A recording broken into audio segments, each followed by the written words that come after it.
Anda masih bersama kami di Lintas iNews Sumsel. Pemirsa, dua kakak adik Marlina dan Senen, warga desa Awal Terusan, Kecamatan Sirah, Pulau Padang, mengidap penyakit lumpuh layu sejak bayi. Polres Oki membuka donasi melalui nomor rekening orang tua korban.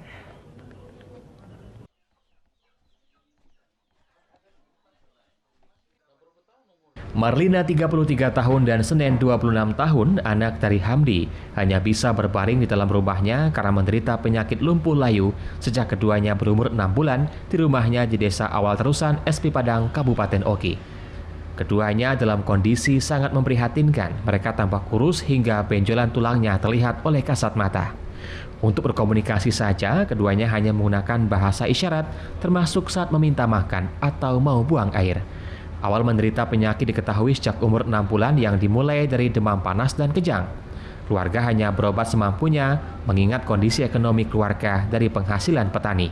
Polres Oki melalui Satbinmas guna menyambut Hari Bayangkara ke-76 tahun memberi santunan sekaligus membuka rekening donasi kepada penderita lumpuh layu yang ada di desa Awal Terusan, Kecamatan Sirah, Pulau Padang. Kedatangan kami bersama dengan Pak Kades, Pak Kadus menyampaikan sedikit bantuan, dan apabila nanti dari masyarakat yang lain ingin memberikan bantuan, kami tadi membuatkan rekening untuk bapak daripada Senen dan Marlina. Jadi apabila nanti ada masyarakat yang ingin memberikan bantuan secara langsung bisa dikirim ke rekening tersebut. Terima kasih atas bantuan masyarakat saya yang telah dilaksanakan oleh Pak Kamtibnas dan Pak Kapolres atas bantuannya. Saya ucapkan terima kasih banyak.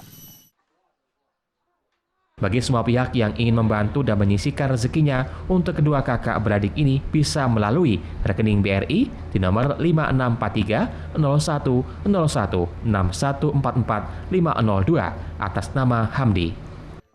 Dari Ogan Komering Ilir, Fitriadi, iNews melaporkan.